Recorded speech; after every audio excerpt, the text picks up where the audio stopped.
Hello and welcome to the FinTech Finance Virtual Arena, and today we've got a very special topic. We're actually going to be talking about time itself and the commercial and technological advantages that come from being incredibly accurate. And joining me for such a specialised topic, I've got Lobo from the National Physics Lab and Hugh Cumberland from txtsmarter and James Beeken from Cisco. So guys, how are you all doing? Everyone happy? All good. Good morning. Brilliant. Well, to get a bit of background to everyone and their roles, actually, could I start with Leon? Can you give us a bit of an intro to yourself, your role, and the National Physics Lab, please? Hi, I'm Leon Lobo, and I'm the head of the National Timing Center program at the National Physical Laboratory. Now, the National Physical Laboratory is the National Measurement Institute within the UK, and we develop atomic clocks at the lab, but also we manage the UK's timescale and disseminate that to the UK. Amazing. And Hugh? Yeah, so I'm Hugh Cumberland, Director for UK and EMEA for txtsmarter. I've worked in technology for the past 46 years, and the last 37 of those have been in capital markets and financial services. Absolutely excellent. And James, could you give a bit of background to yourself and your role at Cisco, please? Yeah, hi, James Beeken. I'm one of the product specialists for the ultra-low latency product range within Cisco. So it's the suite of products that are directly focused into this area of the financial markets, taking into special consideration the whole timing and timestamp subject. Incredible. Well, James, if I could kick off with you really then. I think we need to give a bit of context to our viewers and to set the scene. So how many decimal points are we talking about for an accurate clock when we're going to be having this discussion? The granularity of timestamping these days is now down into the very low picosecond range. So certainly from the demand from our customer base to be able to understand the efficiency not only of their network, of their server infrastructure, but also of their business strategies, they need to be able to understand down to a sort of tens of picosecond level of detail as to what exactly is going on within their environment. That's absolutely incredible. It's not often you hear a new measurement of decimal point in your work career. So brilliant. With that in mind then, Leon, now we're talking about how many decimal points. What is the minimum time accuracy standard? Is there actually a best standard that we can readily see available? So the sorts of devices that effectively provide the realization of the second, so what is the duration in time as a second, is based on what are called primary frequency standards and cesium fountains. So we hold those at the NPL and we manage those and provide the UK with what is second. And currently the cesium fountains are accurate and stable at the parting 10 to the 16 level, so the 16 decimal place. And at the same time, we're developing the next generation of clocks, which are accurate and stable at the parting 18, so at the 18 decimal place. So it's moving along quite significantly on that front. And that's really important in order to develop commercial devices at the picosecond or at the femtosecond level. That's absolutely incredible. And I guess really going on from that, to really make use of all these standards and this incredible accuracy, Hugh, could I go to you and ask, why do we actually need a single global source of an accurate clock? Why is this so important to have this cohesive global common clock? Well, when we're looking at this from capital markets perspective, a lot of this has been driven by regulation, and the purpose of the regulation specifying what degree of accuracy you should record your timestamps to, and the accuracy of the time source that you use to synchronize that timestamping. That's been driven by regulation, and the regulations vary, but we're typically looking at something that's between a millisecond and a microsecond, something of that order. So that's been the real driver. The issue, of course, is if everyone's using the same source, then when regulators look at records, they do what we call a trade surveillance or whatever, they can actually see the relative connectivity between different messages across counterparties. Now, if everyone's not using a similar level of accuracy of a time source, that doesn't work. Incredible. And James, if I could go to you and ask, how is a global common clock actually source generated, and then how is it distributed? So from the point of view of a provider of the network infrastructure, we need to be able to tap into a clock source. Now, the common clock source that we would generally take as the standard that we link into is the GPS signal, which is broadcast globally around the world. So we can actually have a Grandmaster card, and that Grandmaster card would connect to a GPS signal and from that we generate the PPS timing signals, the signal that goes out to all of the devices in your neck and creates that synchronization.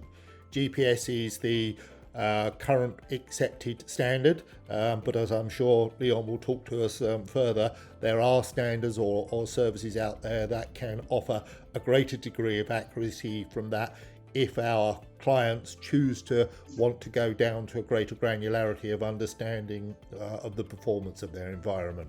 Yeah, Leon, could I get you to chime in on that, please? Absolutely. So MiFID II RTS 25, for example, talks about traceability, timestamp traceability for all the portable events to the global standard that is UTC, or Coordinated Universal Time.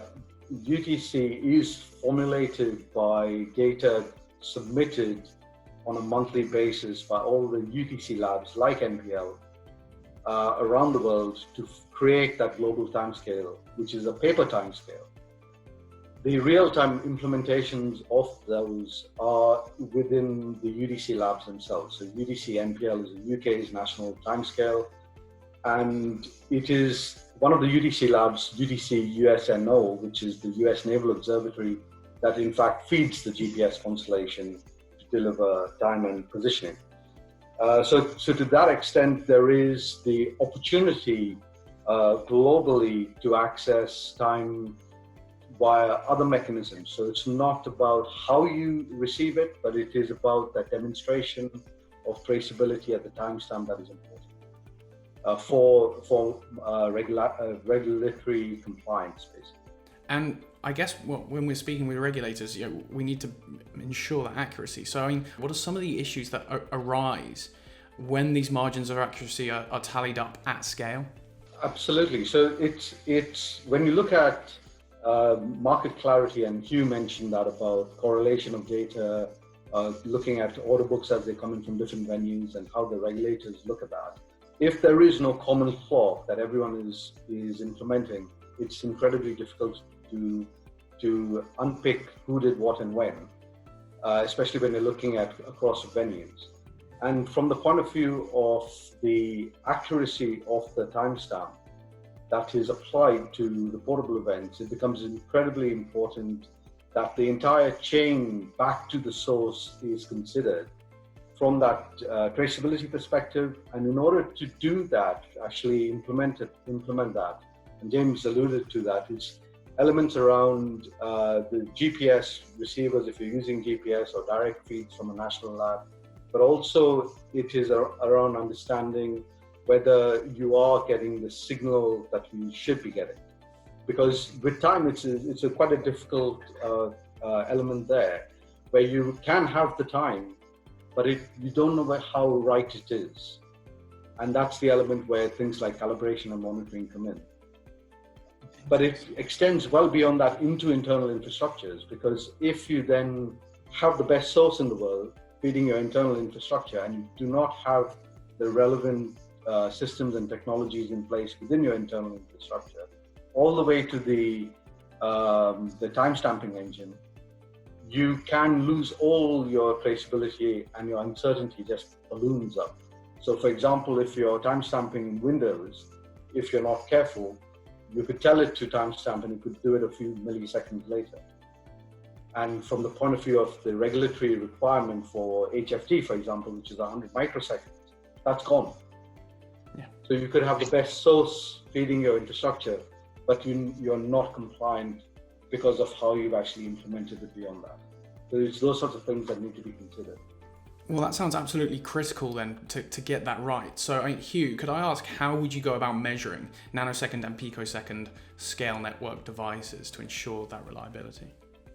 You need the infrastructure to do it, and you need to create and design an infrastructure that will allow you to measure at that level of granularity.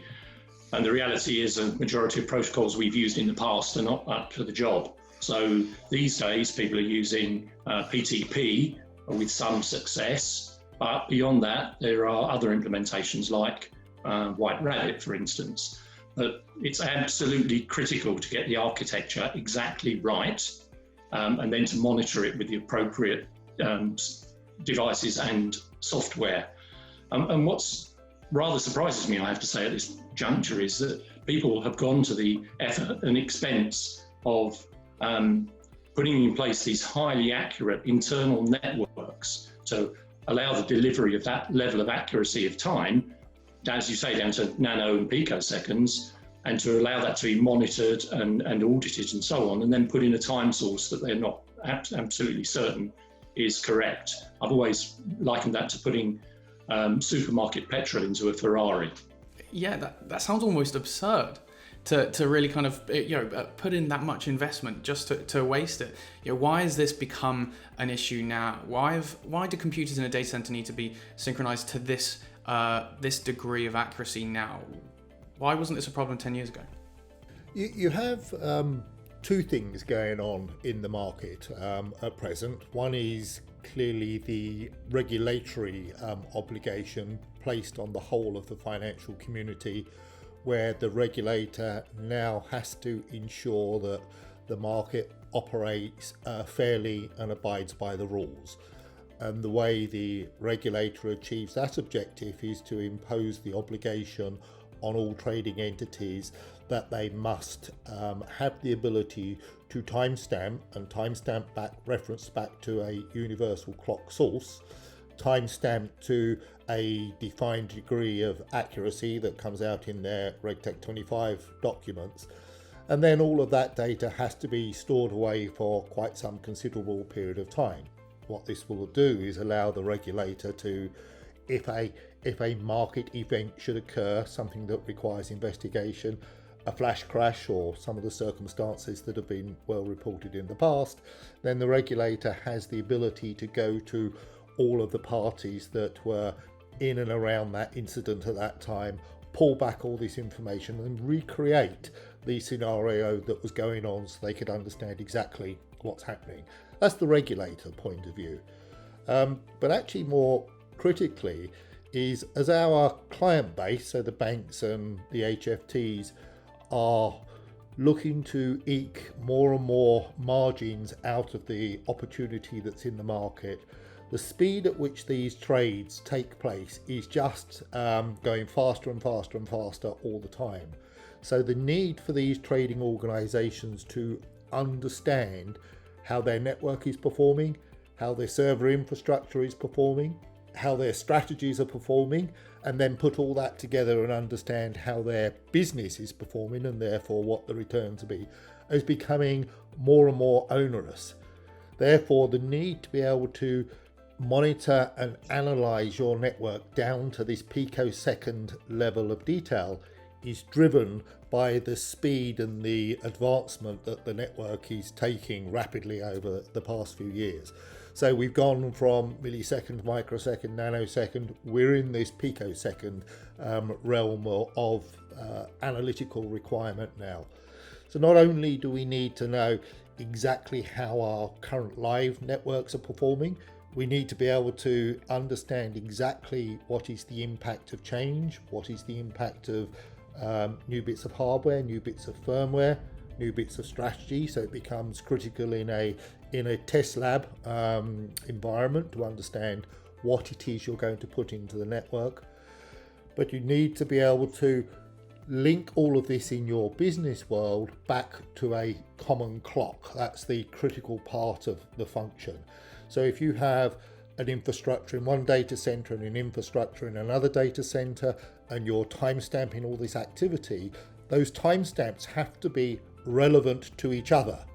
So just timestamping in isolation into a data center with a clock that you have in that data center is not enough.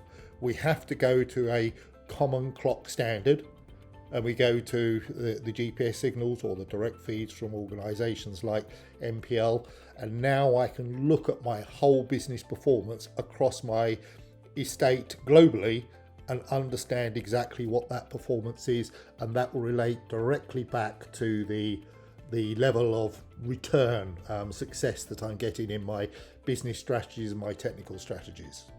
Well, with that level of accuracy then, and it sounds like quite a technological and regulatory burden, Leon, is the technology only going to get more precise, and ultimately, where's this going to end? Apart from the financial sector, which is one of you could say the areas where traceability is becoming much more important, timing, synchronization is critical across critical national infrastructure sectors. When you look at phase synchronization of the energy grid, or you're looking at synchronization of telecom and broadcast networks, its timing is critical in order to operate those infrastructures. And that becomes more and more critical as we move to 5G and 6G and beyond, for example.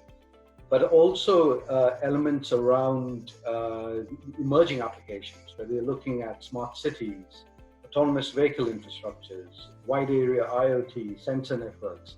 It is becoming incredibly important to not just have timing within those implementations at the level that is required for these applications, but also the whole element of resiliency is becoming a key piece there. So not only being able to demonstrate that you have time at the level of accuracy required for the application, but understanding the metrics around the availability, the integrity, the continuity, the security, and the like, in order to operate your infrastructure. And that is becoming one of the primary priorities for position navigation and timing in general, but more so for timing. But the other element I'd just like to raise, we've talked about regulatory compliance, we've talked about the race to zero and low latency networks, quest for alpha, or market advantage and the like. But there's a huge amount of benefit to be gained when you consider having the right time and having time at a level that you never had before. So things like new data products, with tick warehousing, for example, better risk analytics, better forensics, better measurement. So as I'm a little bit biased on the measurement side because we're the National Metrology Institute, basically. But in order to achieve those commercial gains, as well as those implementations on the system level at the picosecond, you need to be able to measure those and develop those with systems that are better than that, typically orders of magnitude better. So there's constantly going to be a drive to have better and better systems in place, but also the underpinning capability in order to achieve that moving forward. And that's where we come in as a national lab.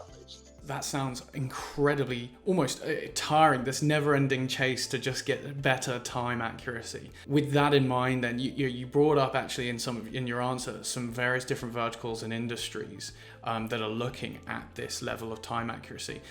Hugh, could I ask, why do you think the financial markets have to be more stringent with their requirements, have more specific requirements?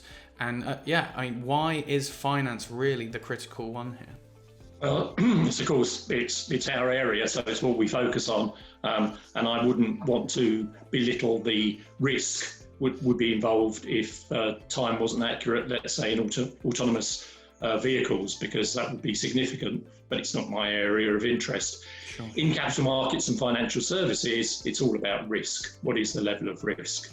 How much do you stand to lose if you are working off an incorrect timescale?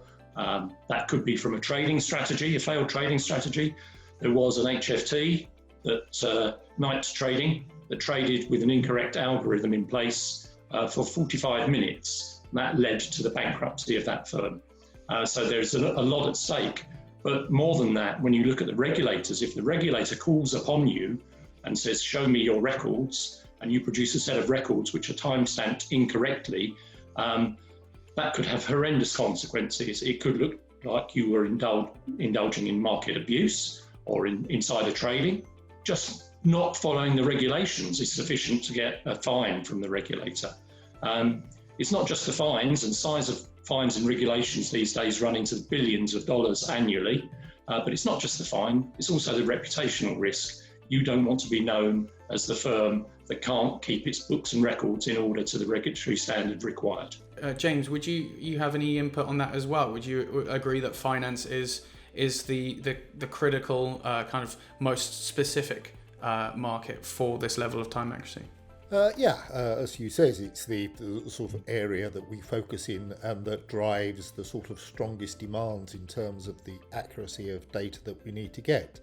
If you look at it from the business perspective, from our customer base, they're writing algorithms that trade electronically to the market, and they're running those algorithms through a whole network architecture that is designed at a business level to allow them to take in a price, analyse, understand that price, make a decision, issue an instruction back to the market that executes that decision.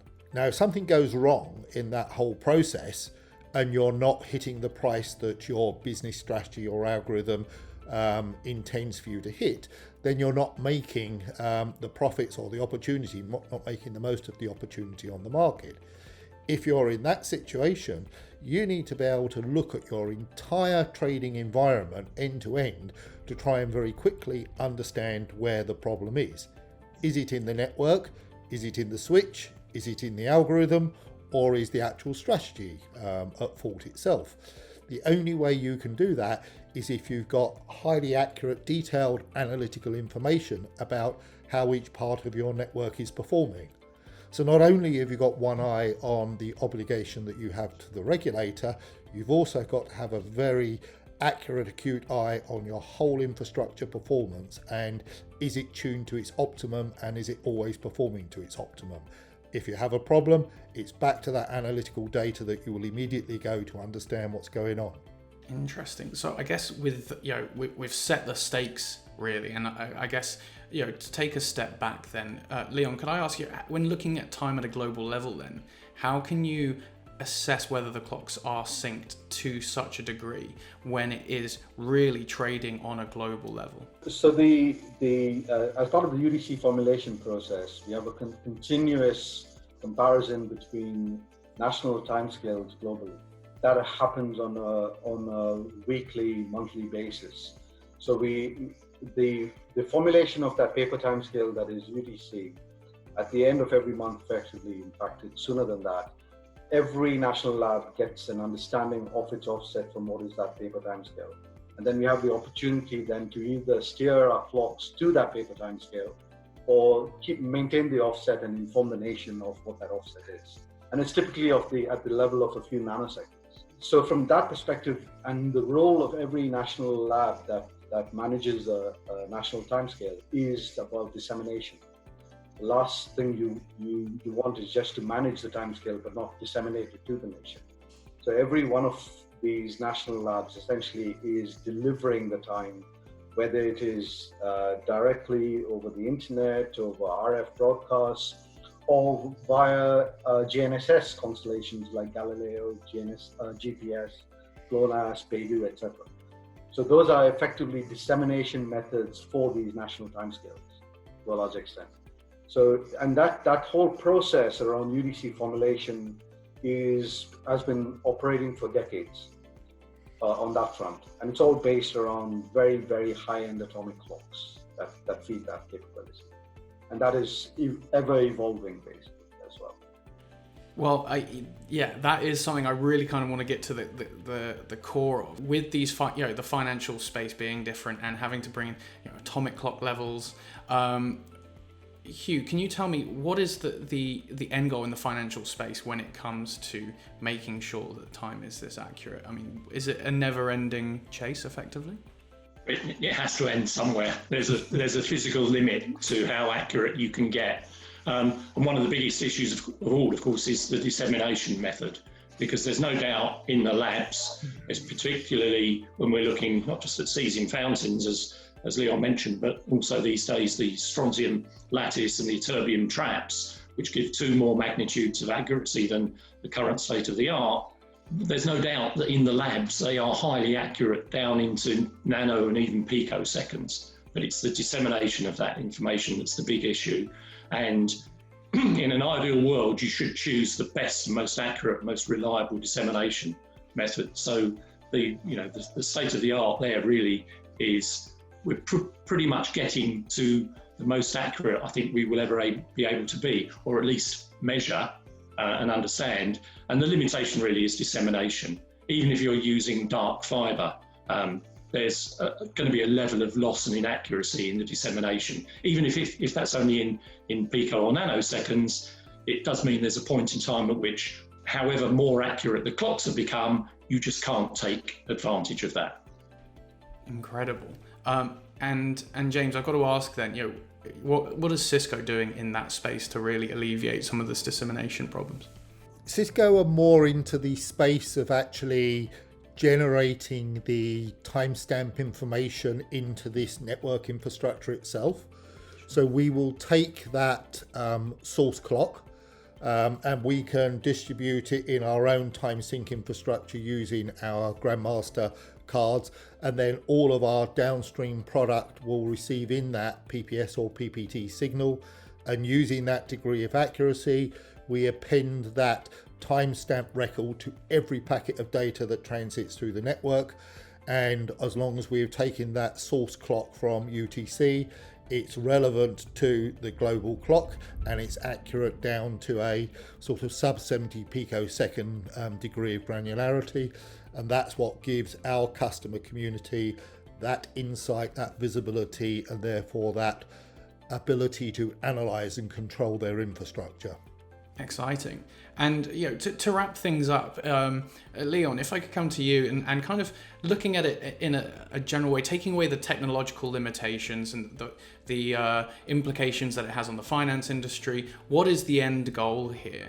What would be the ideal scenario for time synchronization accuracy and the delay problem? Yeah, so I'd say we could almost split it into two key elements. One, the element that Hugh raised around accuracy of the time. And a lot of the protocols that are being developed, the dissemination methods, give you better and better accuracy.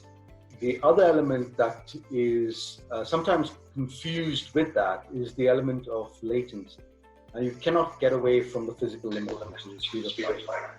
Yeah, and it is about minimizing that. But more importantly, and that's where the timing element comes in, is being able to measure that and making sure that it is optimum and it is continuously operating as it should. So the element of time not only applies to the regulatory piece around knowing what happened and when relative to what we know as global timescale, but also making sure the operational capability is operating optimally. And that's where the whole piece around latency and minimizing latency, the race to zero, all that comes in, whether it is in the network or the system level, or even in the operating system, or whether it's on an FPGA, etc. It's that latency you will hit a physical limit. So it's almost one supporting the other to a large extent moving forward, I'd say. Brilliant. Well, I believe that's all we've got time for. Guys, thank you so much for your expertise. It's really quite an interesting and specialized topic that is going to become so important, as you've all said. So thank you very much for your time. And to all our viewers, thank you for watching at home. You can, of course, catch the rest of the series and much more over at www.fintechf.com, and, of course, YouTube and LinkedIn, where I'll see you there. So thank you very much, and I'll see you soon. Goodbye.